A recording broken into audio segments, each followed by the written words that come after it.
from day one when I got there, he said, Toby, you need to be a black belt at life, not just a black belt in the dojo. It's all about taking the martial art mindset into everything you do. So if you're going to do your YouTube channel, you do the best you can. It's not about doing the best, it's about doing the best that you can do. So being a black belt in life, that's what I try and do. So I always think when I'm at work, I do it to a level of a black belt. And what we say about black belt, and you know this because you and I have discussed it in the past, a black belt is just a white belt who didn't give up. Because I remember my very first karate lesson, or probably within the first 3 or 4, our instructor sat us down and said, look, you look around. He said, if any of you get to black belt, if you look around, there probably won't be anyone else in this room who's going to get there. And when I got to black belt, of my class that I started with, after one guy called James Mead was still there. He was a brown and black belt at that point. But most people just give up. But I remember him saying to me, and I thought, no, I'm going to be the one. I'm going to be the one that does it. When I got my black belt, it was I felt a real testament, because it was about an ordinary person doing an extraordinary thing.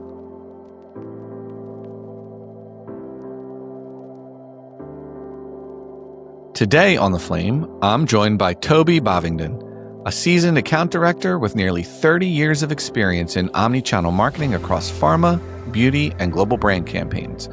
Toby's career has taken him from digital production floors to executive strategy tables, supporting names like Pfizer, AstraZeneca, and Estee Lauder. He's also a martial artist, a vintage car enthusiast, and most recently, someone navigating the creative and professional unknown after being laid off. We're here to talk about resilience, reinvention, and what keeps the flame lit when the road ahead is full of turns. Let's get started. Good afternoon, Toby. How are you? Yeah, good afternoon to you, Bob. Thanks for saying good afternoon. It's actually good morning where you are. Is it 10 o'clock in the morning where you are? I know my time zones. Yeah, I'm used to working with people around the globe, right? Yeah. Oh, well, I remember back in the day when we worked together.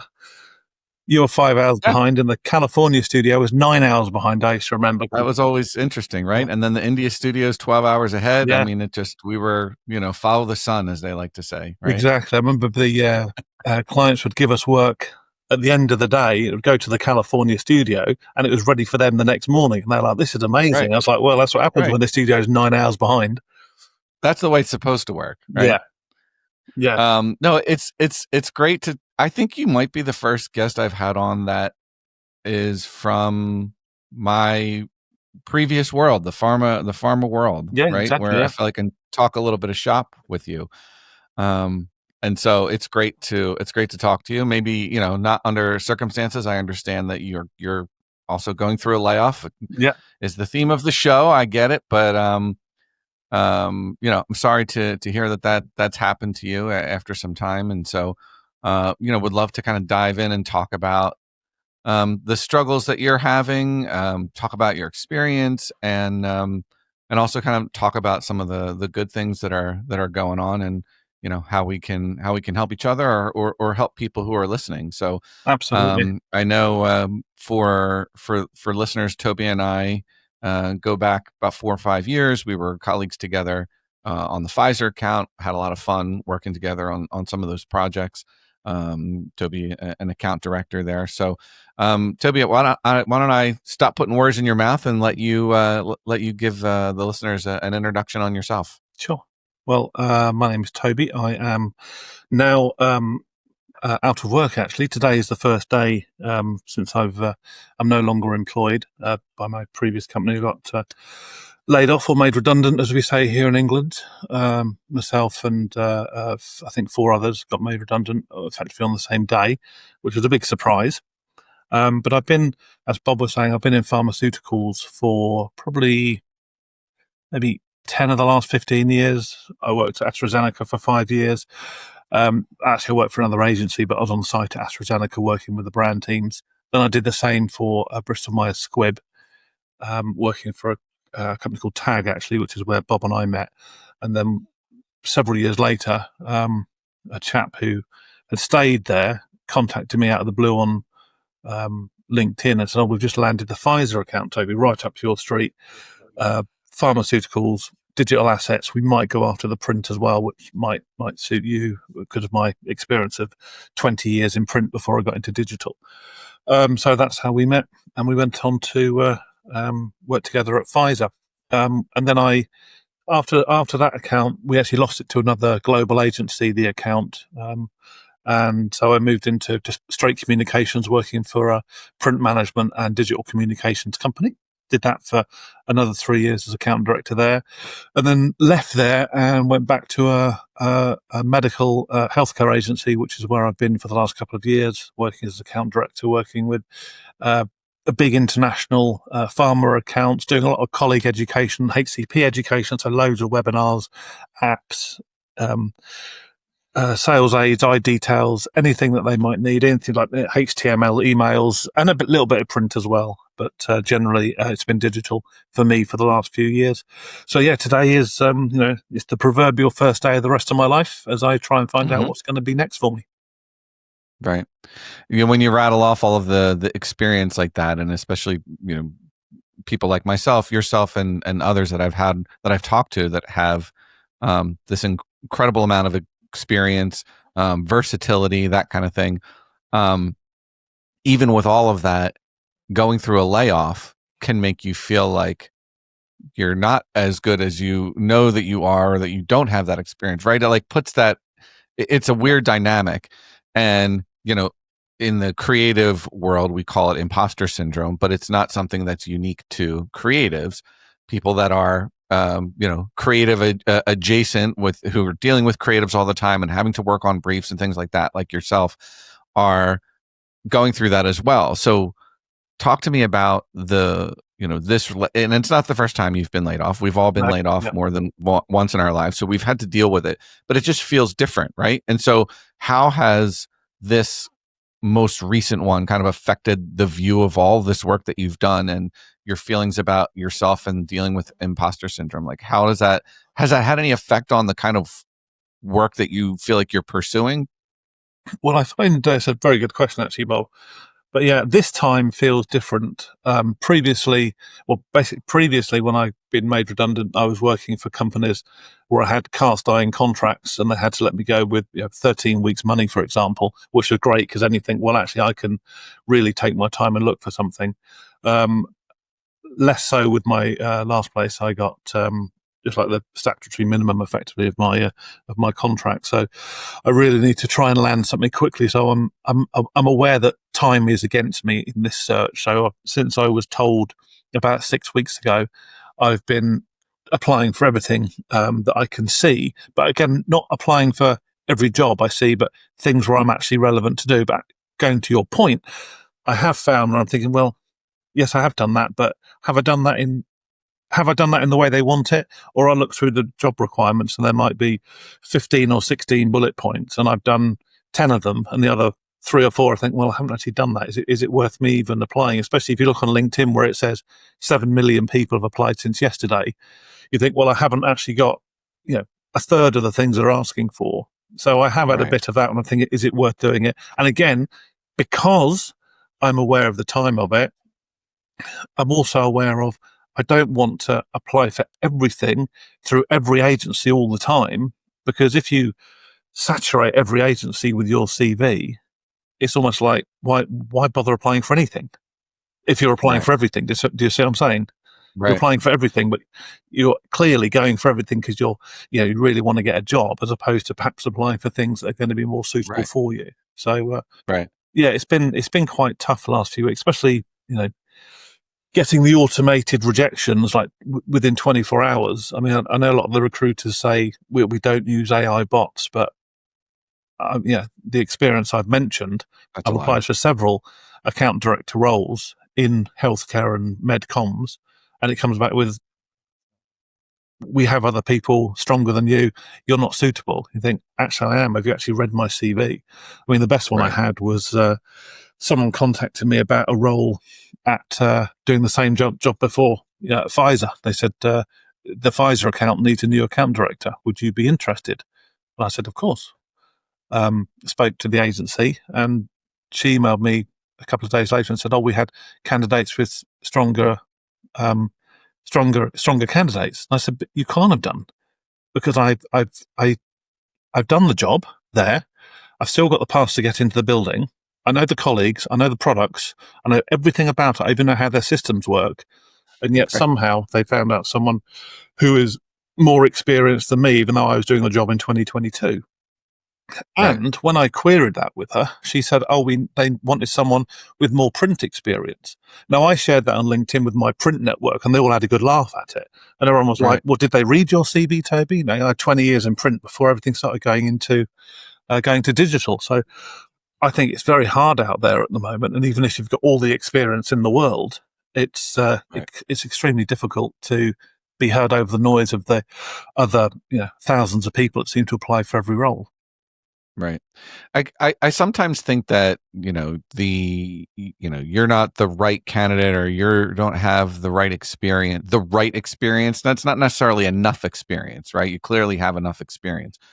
The right experience is almost code for like, we don't want to pay what you're worth, or we don't, we want someone who's, younger and fresh out of college or whatever, and may not know that they're being taken advantage of, or something like that. I can't imagine somebody that has experience the way you do with multiple large pharma and healthcare companies and the print and the digital, for somebody to come back and say, hey, you don't have the right experience, or you don't have enough experience. It's kind of mind-boggling, right? And I actually think, so you said, and I know it's different in the UK, you've known for 6 weeks. Is that how does that work in the UK? I know that and for instance, where I'm at in Pennsylvania, in the United States, you're at will. And so an employer can come to you and say, hey, Bob, you've been laid off. Today's your last day. Yeah. And that's it. Like, you don't even complete the day. You sign out and that's it.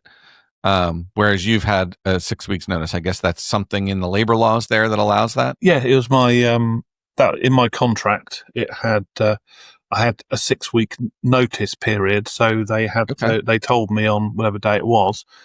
And although initially they said the position is redundant with immediate effect, when I queried it, they said, "Oh well, not actually immediate effect, Toby. You've got your 6 weeks notice, so we want you to work through until August 15th."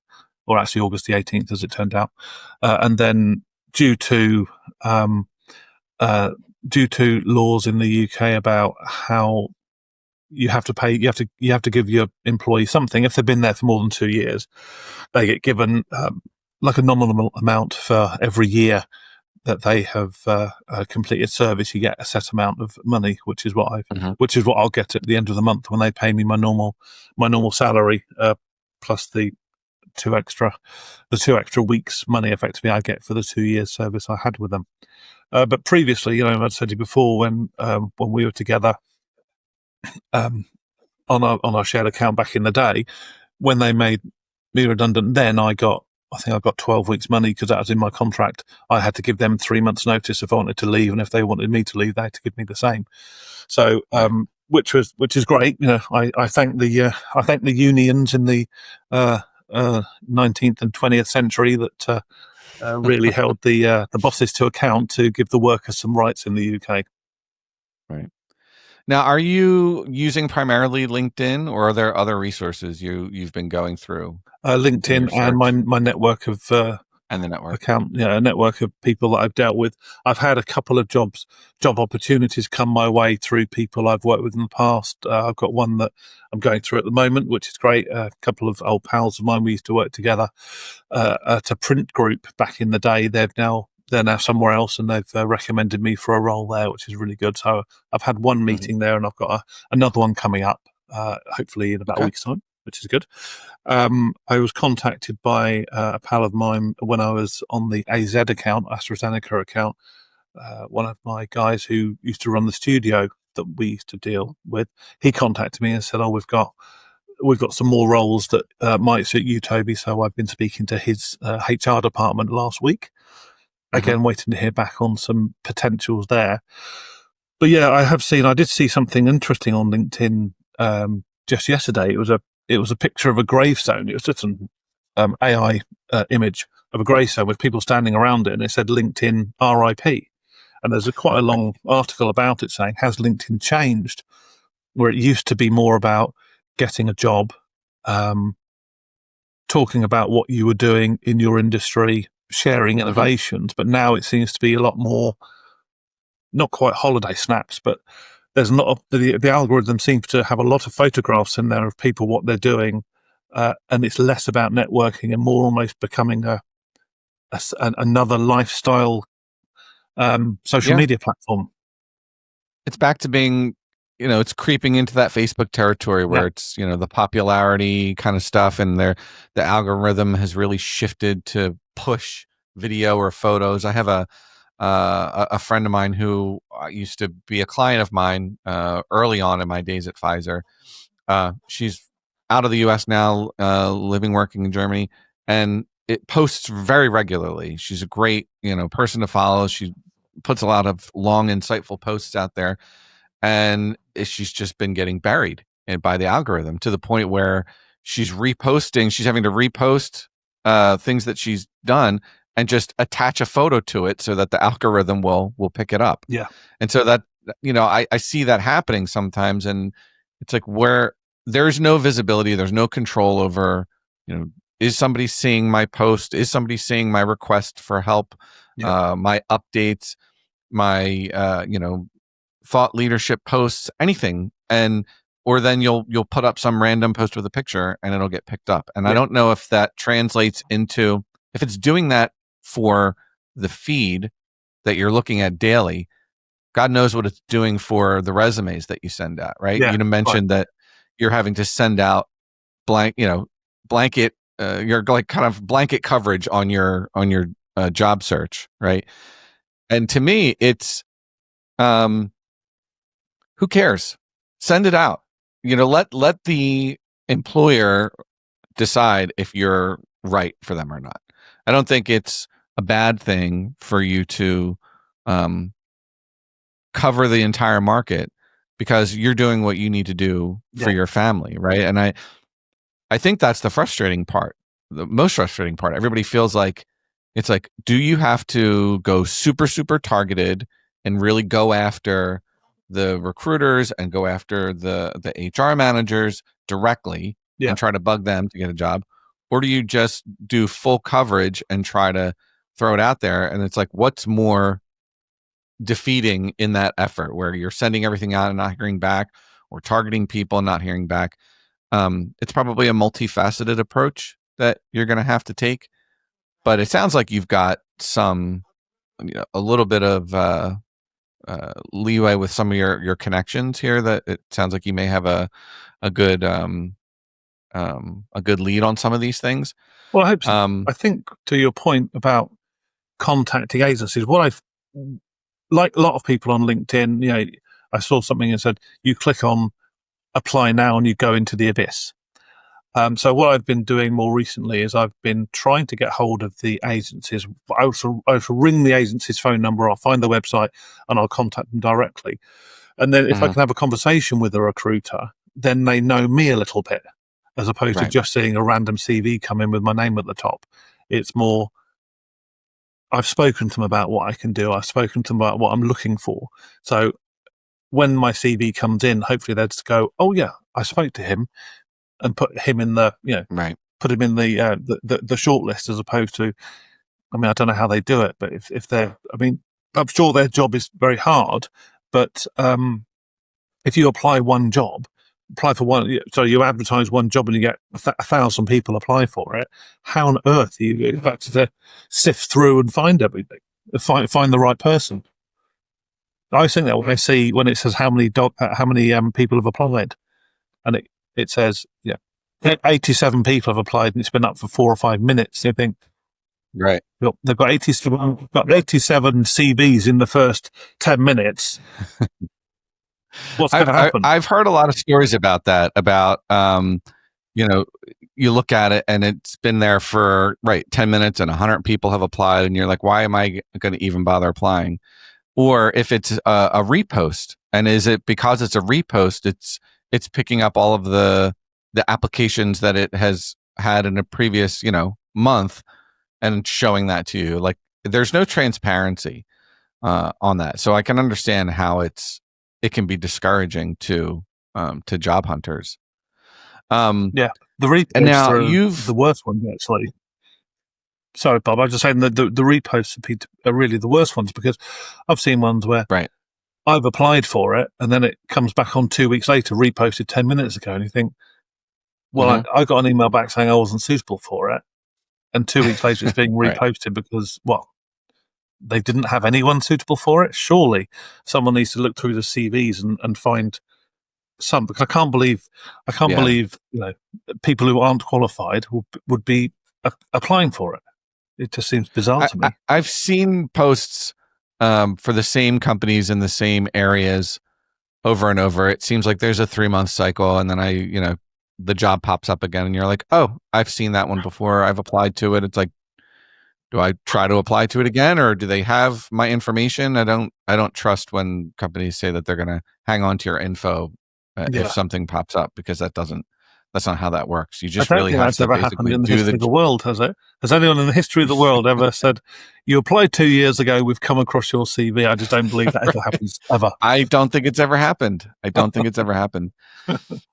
So in your search now, I mean, are you, you talk about kind of blanket coverage. Do you have a preference of where, like, you've done both agency and client side work? Like, do you have a preference for what side you're applying for at this point? Or no, not really. I feel like either one offers more creative options for you.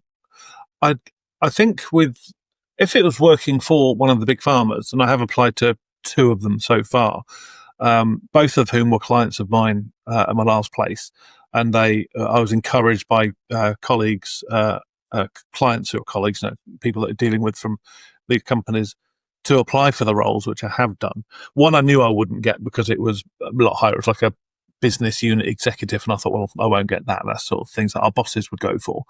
But there was another one in an omni-channel setting, and I've got a lot of experience around omni-channel. And my colleagues, my work colleagues, had suggested I'd be a good fit for it. But they have said they do work quite slowly, so to bide my time. But they would keep me informed. But I'm not bothered about if I end up at a big pharma company, or indeed an agency servicing big pharma, or an agency serving anything. It doesn't have to be big pharma. As you know, I've got a lot of experience outside of pharmaceuticals. Across corporate brands. I've done retail, I've done broadcasting, I've done motorsport, I've done automotive, I've done hospitality. I used to look after a large pub chain, and they spent about £5 million a year with us. And they kept me busy all year round. And it was only my career that's taken me into places where they turned out to be pharmaceutical accounts, and then I've stayed in pharma, but I can drop in and out of pharma as I need to. A couple of years ago, before we met, actually, when we were when we were at Pfizer together. Previous to that, I was at a communications company that happened to have a wide brush of clients from across industry sectors. Is there, in terms of being an account director and having to deal with, I know how finicky it can be working in pharma.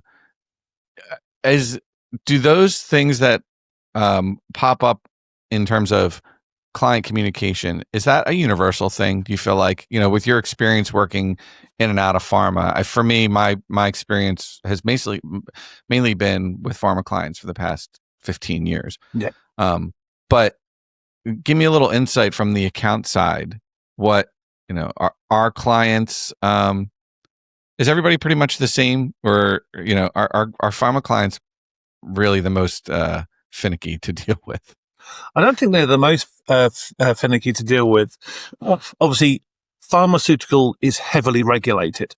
In the UK, we've got the ABPI, which is the Association of British Pharmaceuticals Industries, and they've got their code, which you have to adhere to, which is about 40 clauses. But then there's sub clauses. I think there's 187 sub clauses you have to adhere to, and if you don't, the fines get dramatically bigger as you go on. The worst one is a clause 2, which is bringing the industry into disrepute. And that's the big one, which they all try to avoid. So everything has to be referenced, everything has to be traced, everything has to be provable in any claim they make. Whereas I have worked in the past for I have worked in the past for a broadcasting company that were a Christian broadcasting company, and of course everything they're doing is taken on faith, so they're not particularly heavily regulated. But of course, those people still wanted everything to be as absolutely precise as possible. Every client wants the same thing, and that's to have their project delivered as painlessly as possible, as smoothly as possible, and as close to budget as possible. That's what they want. So, yeah, I think clients are the same across the board, and everyone's project is as important to them, despite which industry they come from. Right. And as an account director, and this is key as an account director, you have to be particularly aware of what the clients want. You need to look at everything from the client point of view, because I have often project managers who would work with me, and they would say, "Can I send this to the client?" And I'd read what they're saying, and they're effectively calling the client an idiot. And he said, "Well, you can't say that. This is how you have to do it. You know, you have to look at it from their point of view constantly. It's come to us in the last 2 weeks, 3 weeks, 4 weeks. They might have been planning it for 6 months. So that's why they're all over you, because they want to make sure it goes smoothly and it delivers their vision at the end of everything." So from an account director, I would always say, I'm looking at everything from the client point of view. But at the same time, obviously, I've got an eye on it from the company point of view, but the client point of view is really, really key when you're an account director to deliver what they want. And that's all. It's all about getting the next bit of business, isn't it? So we deliver what they want. They're really, really happy with what you've done, and then they move on to the next part. You know, in this cutthroat market, you're only as good as your last job is absolutely key. Because there's so many agencies out there they can go to that if you don't deliver for them, they'll be off looking for someone else. Right. It's true, and it's true in every aspect of our business, right? And so I think we kind of look for little nuggets throughout the day to keep ourselves engaged. I know, as a designer, you're looking for that wow factor or the visuals or the cool new tool that you can use. But what from an account side, like what keeps you motivated and engaged because there's the big projects that we all love to work on. There's the big brand launches and all that stuff that are stressful, but we kind of love them anyway. And then there's the emails and the newsletters and the smaller, whatever kind of bread and butter jobs that we have to deal with. So from an account side, tell me about like how you stay engaged and what excites you about that part of the job. Well, I think again, it's all about relationship building. As an account director, you need to really work on building trust with your client. That's key. Trust. If there's no trust, there's no relationship. There's no relationship, you're not going to get any work out of them. So for me, it's all about becoming a vital part of their team or an extension of their team. And if you've got really great clients, they become an extension of your team. But I mean, that's utopia, as you know, but you don't get that very often, but it has happened to me in the past. But really, it's about being everything to all men. So if they'll give you a small job, it might be, you're producing a DAM file or something, a digital asset management file for their media content, and you have to give that as much care and attention as something that you're going to be working on for months. And it's pretty straightforward. It's the big projects that keep you engaged, but it's the little ones that really where you build a relationship with your client, where you become their go-to for everything digital, or their go-to for everything print, or their go-to for everything. That's what you want. You got to be able to speak a lot of languages. I used to like to say when you're in a leadership role, whether it's an account director or creative director, you have to be able to speak a lot of different languages, whether you're speaking, client language, project management language, designer language, videographer, you have to be able to, it seems like the pitfall, even though we're in the communications world, is our inability to communicate. Right. Yeah. So how have you kind of cultivated that over your years? I mean, I know that you do a lot of things outside of your career, but how have you been able to build that strength as an account director? Is there a way to do that? I think you just have to be real, don't you? You just have to be genuine. You have to. I remember when I started at AstraZeneca, I knew nothing about pharmaceutical at all. I went there because they wanted someone who looked after their print for them, and then I had to quickly become an expert. So I learnt the ABPI code of conduct. I looked at the NICE regulations. I started looking at all these drugs with strange names and what they did. So I had to become an expert effectively on the market I was in, and then started looking at what the opposition are doing and being able to bring real value to the table for the client. That was key for me. But yeah, so I had to learn to speak pharma, as I'm sure you did when you started. But back in the day when I was in print, for example, you had to learn to speak print because there's all sorts of things in print that you wouldn't know what you do. I remember one time I was at a printer with my boss at the time, who was the account director for an account I was looking after, and me and their MD, we were talking about color management, and we went into deep print mode where we were talking almost in code to each other. I was talking to them about calibrating it. They had it calibrated to a screen, so I was saying, well, you've got it in, that's RGB, not CMYK. How do you work to that? And then there was a particular British standard called an ISO standard. We were talking about that, and my boss said afterwards she didn't understand anything we were talking about. She said it was a whole load of words, but she goes, she couldn't get a concept out of any of them because we went fully into print mode to talk about things that if you don't know, you don't know. And it's like that when you're talking about pharmaceuticals, talking about digital. The old adage, you don't know what you don't know, is in specialized fields, it really does come to the forefront.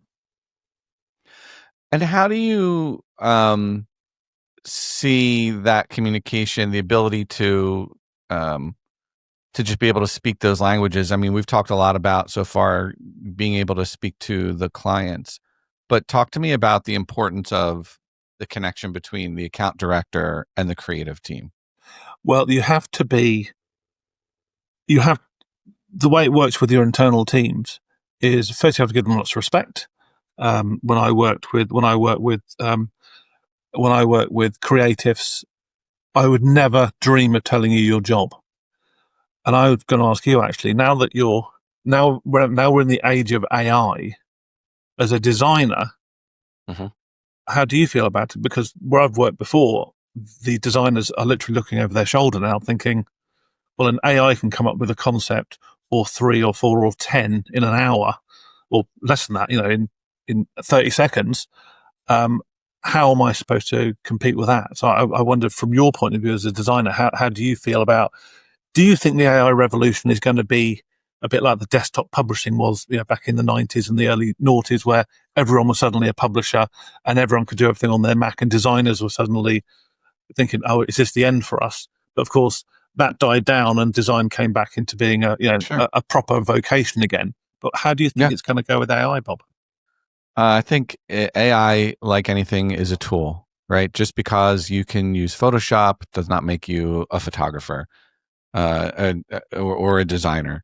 It can, to me, the AI is, you said AI can come up with, 100 concepts.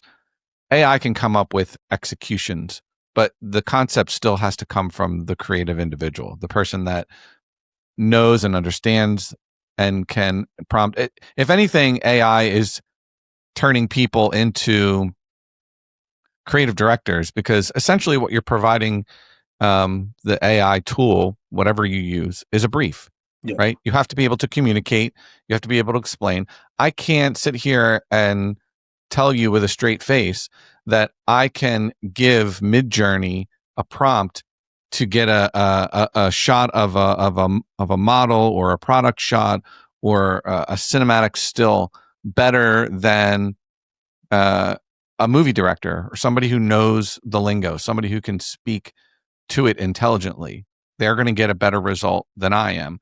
And I think that's the balance here. People want to use it. It's cool. It's the new flashy tool.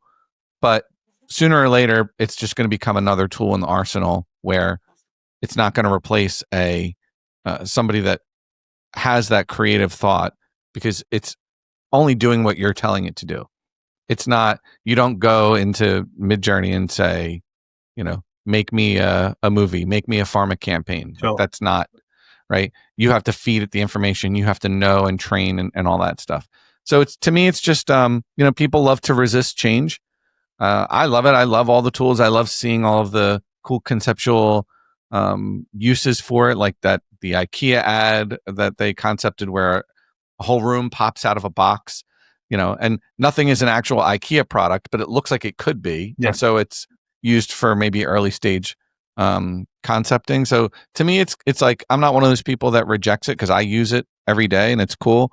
I worry about it dumbing people down in terms of their ideas, where they don't even spend the time to think or brainstorm or just use, people have gone away from reading newspapers and reading books because they're stuck to the newest technology on their phone and they're scrolling, right? And so to me, it's kind of a dumbing or a watering, I shouldn't say dumbing down, but a watering down of creativity. And that's what worries me more than, oh, this is going to take my job. Because as you know, how many times have we done something where the client wants a cool PowerPoint deck, or they want a cool newsletter, and they want to be able to edit themselves.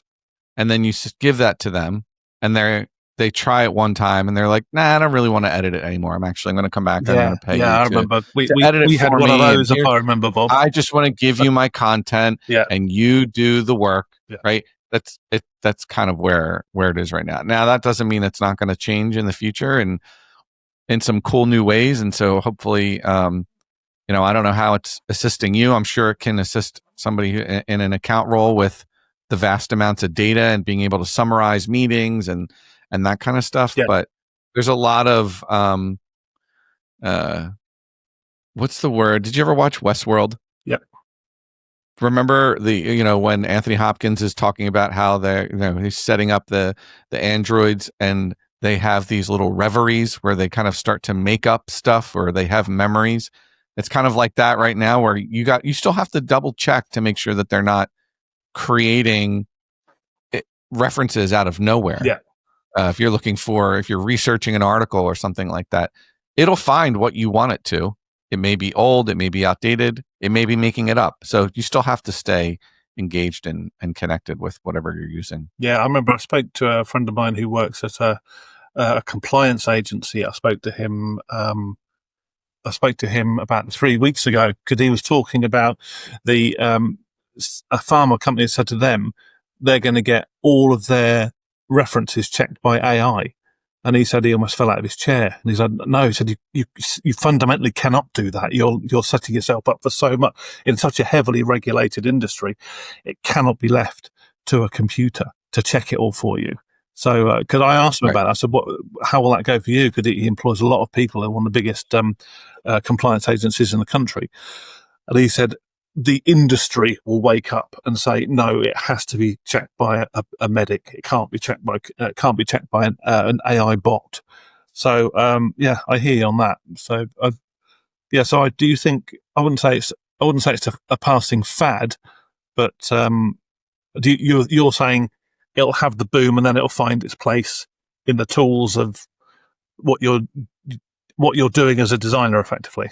Yeah, absolutely. I think people are being creative with it. And like I said, I love to see what everybody's doing. There's a couple people who I feel are really, really knowledgeable about it. And they've dived headfirst into every tool out there, and they're putting out a lot of great content and sharing education, but there's still limitations. So you have to know when and how to use it. And especially in a regulated industry, even something like extending the edge of a sonogram. I remember I was working on a project, and there was an image of a sonogram or an ultrasound that needed to be put in the deck, and there was the top part of the ultrasound was cut off, and all was like a line of I don't know if it was I don't remember what it was off the top of my head, but part of the ultrasound was cut off, and they wanted that part to be visible. And I said, well, it's not in the image that you have. it's not visible, Yeah. but I can extend it with AI. And so I showed them, here's what you can do right in Photoshop, and it looked beautiful. All it did was kind of connect the line, and they're like, we can't do that. That's not legal. We'll get flagged for that. And so there are limitations, like when and where is it appropriate. That, I think, and the pharma world is always a lagging participant in the latest technology. We heard that VR and AR was going to be a big thing. It's still not really. No. It's like a fad that you use at a conference booth to get people to come in, but it's not. We haven't really seen that take off.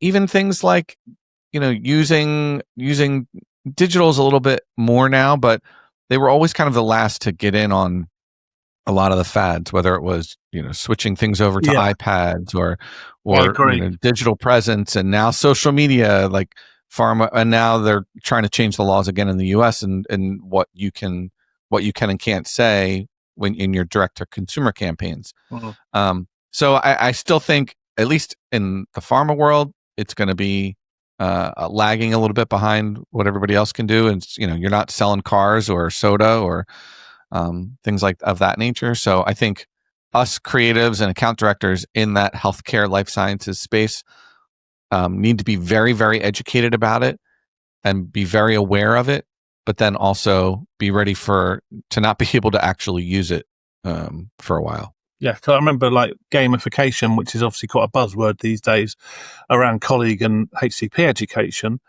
Probably, only as recently as maybe 2 years ago, if you went into a pharma client and said, we want to give you gamified simulations for training, they'd be like, no chance. But now, in the last probably 6 months or so, they're far more open to it. Whereas in other industries, gamified content, gamified training, and that kind of thing, when you have a new starter start anywhere and they're going through your health and safety paraphernalia, and it's like death by PowerPoint. A lot of that's been moved away now for gamified, so it's more engaging, so people actually want to learn and want to take part. But yeah, pharma were very, very behind that curve, and it's quite a recent thing for them where they've opened up now, where they've said gamification and pharmaceuticals can still go hand in hand. So yeah, I get what you're saying there, Bob. It almost comes down to how knowledgeable or how open your regulatory team is to it. And every, people may not know this, but every drug brand that you see has their own specific regulatory team.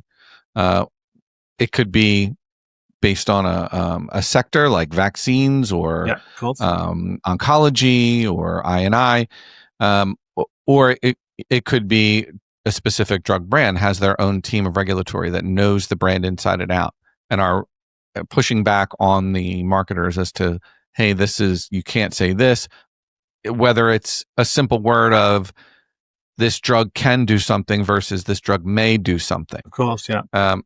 Every little word and syllable matters. And so when it comes to social media and certainly AI, they're very, very wary to show a visual or say something, or even like the type of music that goes into something, or the if there's a model or spokesperson or something like that. There's so many hurdles that have to be jumped through. Yeah. I just think that it's you have to really be able to communicate and sell, and I think that's where a great account director comes in. Is do you know what the creative team is capable of? Yeah. Do you know how to win the business, but then also be able to execute that business and kind of bring it to life? And can you do that and do the dance with your regulatory team to be able to produce it? Yeah, totally get it. Yeah, I think a good account director backed up by a creative team. I mean, we're just a conduit to deliver what the client's asking for. They'll give us their brand guidelines, they'll give us their assets, and they'll say, this is what we want. And it's up to us to put it together, interpret what they want, and deliver again their vision. It's all their vision. Because you might remember we did something around women's health when we were together. One of the last projects we did, and do you remember we're on that call with the client.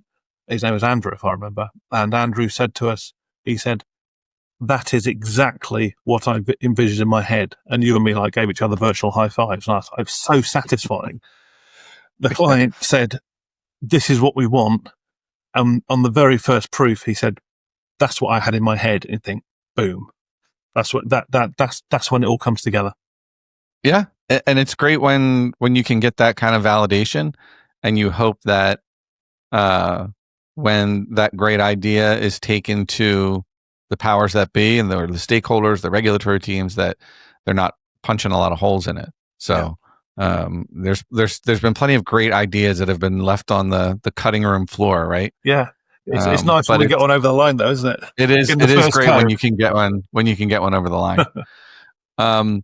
So I want to switch up gears, no pun intended, to your I could talk shop with you all day, but I would love to talk a little bit about your career outside of the professional ranks and into some of the fun stuff that you like to do in your personal life. Yes. And one of those, which you had shared with me maybe just before we parted ways as colleagues, was that you co-host a vintage car show on YouTube. Yeah, I've got it's quite a small channel, just me and a couple of my pals. Because I'm into cars, I've run classic car clubs for years. Used to run American car clubs back in the day, actually, Bob. I used to have Pontiacs. I was chairman of the Pontiac Owners Club UK for 3 years, and I was head of something called the American Auto Club International for a while as well. And I ran the local meetings as well, which were great. And I've had like 10 or 11 American cars over the years. But then I've moved away from that, and I've been in classic cars for the last 15 years probably. So I run a classic car club, and we've got loads of members, and it's really lovely and diverse. We've got some people have got like little Hillman. We've got little Hillman Imps. We've got Aston Martins. We've got Rolls Royces. We've got Porsches. We've even got 3 DeLoreans across 2 guys. One's got 2 and one's got 1 DeLorean. So we've got some really interesting cars, and because we've got all these interesting cars, and because there's an internet now out there for people like me, where you can go and you can do it. And everyone's doing car reviews on YouTube. And again, go down to the algorithm. I think we've got about 110 subscribers, and we get maybe 1,000 views on our videos. But we don't do it for any sort of monetary value, and we just do it for fun. It's a fun thing to do. So we're called Classic Car Ninjas, because, as you know, you and I are both martial artists. So and my co-host is I think he's a 2nd or 3rd degree black belt in Shotokan. Okay. I didn't know he was also in the martial arts. I knew you were. Richard, who does it with me, I'm sure he's a 3rd Dan black belt in Shotokan. That's why we called it Classic Car Ninjas. Not that we claim to be ninjas; it's just a bit of a poke at our own expense, really. But yeah, it's good fun. We've done a Rolls Royce. We did a Volvo C70 convertible as like a starter classic. We've done a BMW 635 CSI. We've done a couple of other cars off the top of my head. We've got some coming up. We've got a Citroen SM, which actually was my dad's car. My dad passed away last year, and my brothers and I have inherited his 1973 Citroen SM, which is a very rare car here in the UK. So we're doing a video on that one coming up. Probably going to film that next month. Of course, my brother Jethro is a very famous motoring journalist. He does it for a living. So, as to your point earlier, when you were talking about utilizing the latest technology to produce a visual of some kind, if it was a film director, they'd make it, they'd get a better result than you. It's the same with Jethro. He always critiques my stuff and says, you don't say this and don't say that, and make sure you're looking at the camera and that kind of thing. But obviously Jethro does it for a living, whereas we just do it for fun. So well, maybe he'll watch this one and can give me some tips. I'm always looking to level up the podcasting game. I'm sure you. No, I have my wife's cousin is a podcaster, full-time podcaster now. He does college football, U.S. college football, and so I'm always kind of checking in with him, saying what do you think? He's helped me with sound editing and that kind of stuff, and formatting, and how to get things up on on YouTube and simple things like how you name the episode and all that stuff. So I always try to pick his brain when I'm with him. So I'm sure you do that with I your brother. do it with my brother all the time. Yeah, do it with them all the time. So yeah, he's the polished article. I'm just a enthusiastic amateur. So there we are. And in terms of, you mentioned our connection through martial arts, Yes. which is great, and it keeps coming up in this podcast. I talked to my last, I mentioned to my last guest about it, and I interviewed earlier on one of the women I practice with at our school. Yeah. And that is, how martial arts can help in tough times. Yes. Right. It's not just for self-defense. It's not just for exercise.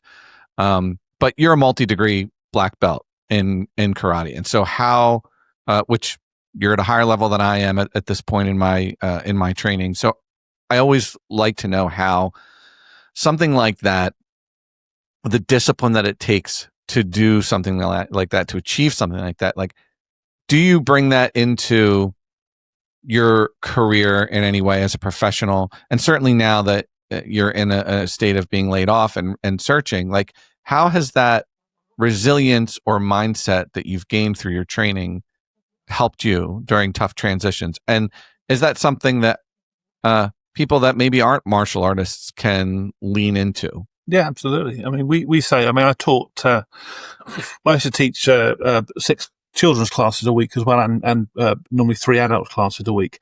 What we'd say to them, and it was instilled to me by my instructor, a guy called Nigel Davison, who's a real legend. He was a 7th Dan black belt.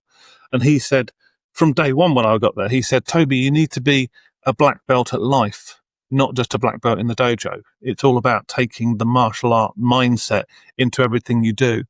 So if you're going to do, your YouTube channel, you do the best you can. It's not about doing the best, it's about doing the best that you can do. So being a black belt in life, that's what I try and do. So I always think when I'm at work, I do it to a level of a black belt.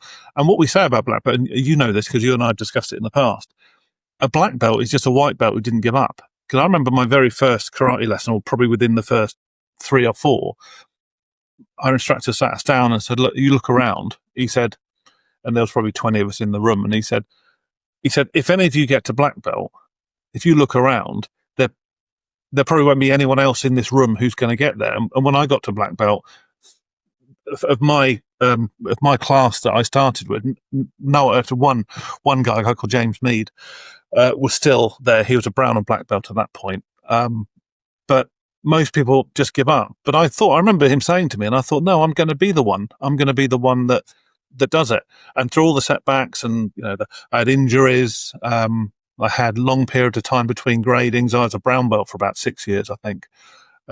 Different levels within brown belt, but when I got my black belt, it was I felt a real testament, because it was about an ordinary person doing an extraordinary thing. And so I apply the black belt mindset to everything I do. It's worth doing because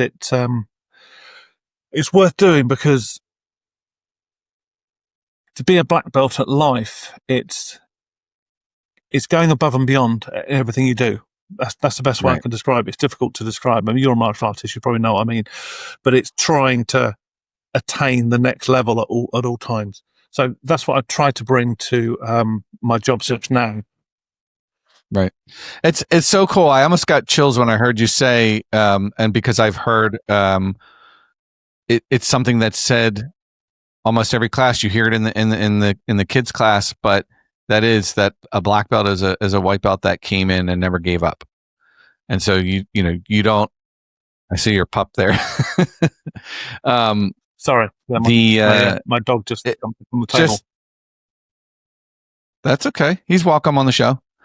It's just cool, and to hear that that's helping you in your resilience, because it is discouraging. I know that whether you're going on the mat for the first time, taking your first class, or sparring for the first time and kind of getting beat up and not really knowing what you're doing, to that feeling of frustration, and it translates into your creative career, whether that's having a tough Yeah. time at work, having a tough time getting laid off, having a tough time dealing with the job search, you just have to continue to move forward and not get discouraged. And it is helpful to have that outlet in the martial arts, but it's not something that other people can't do.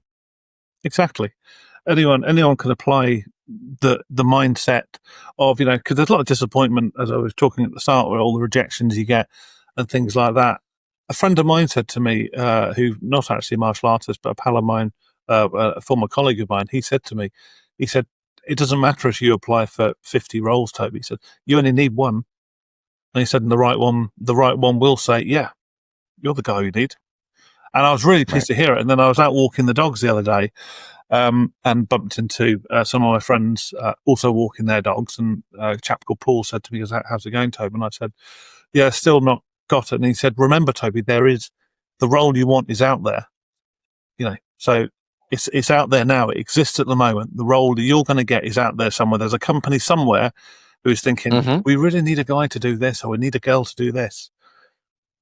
I just need to make that connection and make it happen. So I try and be positive about it. I've put a few posts on LinkedIn recently, and I always put them in a positive way. I never say, oh, this has happened this week. I just think, okay, my next job's going to land next week.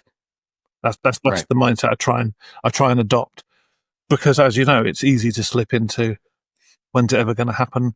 Why is no one want to speak to me? That kind of thing. It just has to be the right one will come along at the right time, and it'll be the best job I've ever had.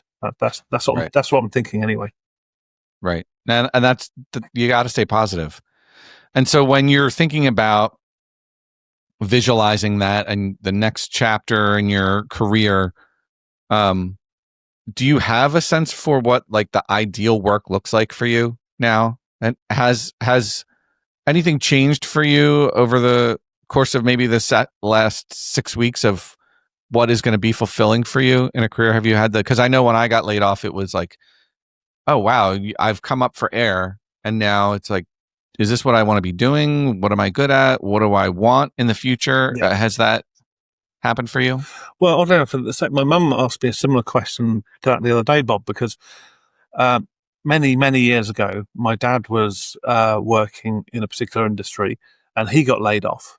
And he then took a job in another industry that he used to work in before. And my mum said to me, she said, Toby, if you need to take stock effectively and go, well, actually, you've been doing digital communications for so long, and there's other options back in the print world, which I used to do, and I did that for 20 years. And I was very happy and very good at print. So I have looked, and I am exploring options in print communications as well at the moment. And if it takes me away into a different sphere again, away from digital communications, away from pharmaceutical, then so be it, because I could always return to those at a later date.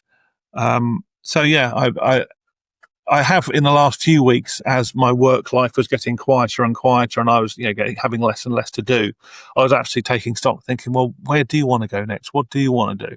I mean, what I'd really like is some stability, really. Having been made redundant, I think I've been made redundant 3 times in about 6 or 7 years, and it just gets to be repetitive.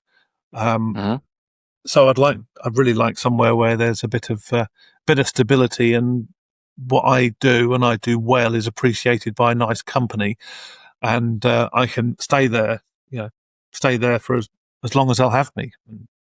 Right. That's so yeah. I've been thinking about that recently, about what I want to do and where I want to go. But at the moment, I've got a wife, 2 kids, and 3 dogs to support. So I need to get into somewhere pretty soon, or I'll have to make major cutbacks. And I don't really, as you well know, Bob, you have to cut your cloth for what you've got at the time. So yeah, I'm very much open to offers. So to kind of give a little bit of hope to listeners, I always like to end my conversations with some hope, some positivity, some advice, and to share experiences of what people have learned. And so I always like to ask my guests for advice that they want to give to listeners about, who feel like their career success might be behind them because they've been made redundant or laid off, and they're trying to stay creative and stay positive. What can you share as a bit of advice? I'd say believe in yourself and always remember. And one thing I remember, I'm a big Star Trek fan actually, and there's one thing in Star Trek: Strange New Worlds. I think it's the first episode, and Christopher Pike, Captain Pike, is speaking between two warring factions of the same planet, and he said, you could fight, or you could harness the power of possibility. And when I heard that quite recently, I was watching it again recently, I thought, wow, that's a great saying, the power of possibility. So yeah, you may be in a situation where you've lost your job, you're running out of money, or you really need to land something soon. But as long as you're alive, as long as you're breathing, there is always the power of possibility, and something will land for you. That's what I've been thinking. I was thinking about it as recently as today. I was going to put something on LinkedIn and hashtag power of possibility. Actually, in fact, I might yet do that. But yeah, I think believe in yourself and believe that something good's going to happen. You just have to. I know it's easy to say, but you have to stay positive. That's awesome. And I already feel more positive speaking to you again, Toby. So I appreciate the time you spent coming on here and sharing your expertise and being able to kind of talk shop and share some of those nuggets and connections we had through the martial arts. Yeah. And certainly that positive message is it's an inspiration to me and hopefully people that get to hear it. And I hope you go and hit post as soon as we're done here, that you continue to do that, because there's too much negativity, and I'm the proponent of whatever you put out in the world comes back to you. So more positivity that you can put out there, whether it's a LinkedIn post or having a chat on a podcast. I wish you the best of luck, and I hope you continue to do it. Thank you, Bob. It's been really good to see you. I wish my best to all of your listeners. And thank you, and say the Flame podcast for getting the creatives and our message out there to the world. Yeah, I think you're a flame of positivity in an otherwise troubling and trying time. So I really appreciate you, Bob, what you're doing and what you're doing with the Flame. Thanks so much, Toby. I appreciate it. Thanks to Toby Bovingdon for being a guest on today's show, and thank you for joining me on the Flame podcast. There's definitely more to come. Please take a moment to follow, subscribe, or hit the like button if you haven't done so already. And if you have any feedback or would like to be a guest on the show, send me a message at talk@theflamepod.com. I would love to hear from you.